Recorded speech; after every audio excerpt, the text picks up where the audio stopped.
Bienvenue au musée municipal de Tombouctou pour ce numéro Angata. Je suis Salah Meiga, le directeur du festival Vivre Ensemble de Tombouctou, membre de la coordination des acteurs culturels de la région de Tombouctou. Je vous invite à visiter là où est commencé le fondement de la ville de Tombouctou.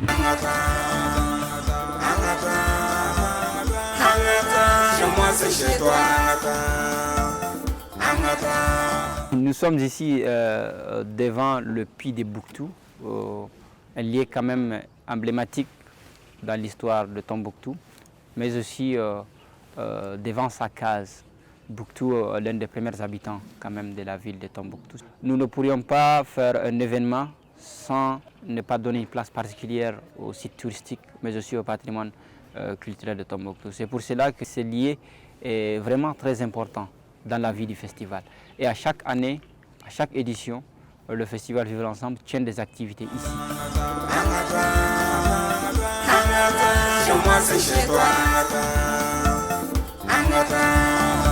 Dans les activités, il y a une visite guidée qu'on fait ici. Malgré les difficultés, on continue de maintenir la visite guidée. Parce que Tombouctou ici, nous n'avons rien d'aussi important que notre histoire, notre culture.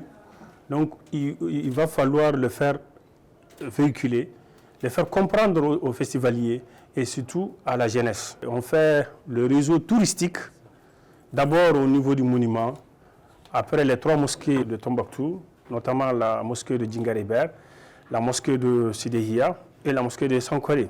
On clôture ici, à l'intérieur du musée qu'on appelle le musée Tombouctou Bâtiment. Pendant le festival, il y a près de 150 jeunes qui travaillent, qui ont de rémunération journalière. Tombouctou n'a plus de grands lieux de distraction. Donc ce festival vient combler cette partie pour donner émotion et joie en amenant de grands artistes pendant ce festival et montrer une meilleure image de Tombouctou, montrer à l'autre côté du monde que ce n'est pas ce que les gens croyaient qu'on vivait, qu'ici il y a la vie. Chez moi, c'est chez toi.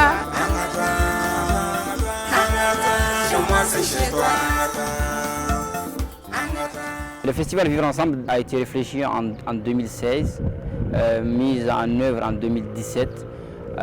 C'était d'abord une idée nourrie moi-même avec le bureau de la division information de la MINISMA au niveau régional.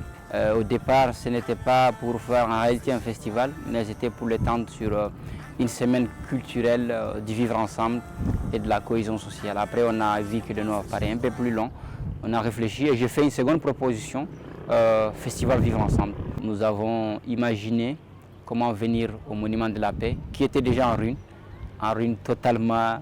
C'était un dépotoir final d'ordures quand nous on est venu ici en janvier 2020, il y a 2 ans, jour pour jour. Mais on croyait qu'on pourrait, sous le label du festival, sauver le site. Donc c'est ça qui nous a permis de mobiliser de moyens internes et tout. Et nous avons commencé avec les partenaires mobilisés à nettoyer avec les jeunes du quartier, à nettoyer avec les femmes, à faire le maximum possible pour que ça puisse accueillir Vivre Ensemble 4. En réalité, c'est le plus grand édifice bâti au nom de la paix en République du Mali. Ça a été un signe de lieu symbolique d'une paix retrouvée en mars 1996, où pratiquement le monde entier était là, avec le président de la République de l'époque, Alpha Oumar Konaré, le président du Ghana. Le festival joue un très grand rôle dans les processus de paix et de réconciliation.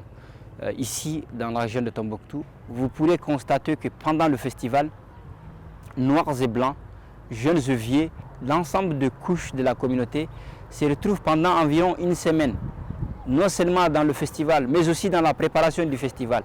Et ils nous montrent entièrement leur adhésion à ce festival qui est combien important pour montrer la valeur historique de Tombouctou.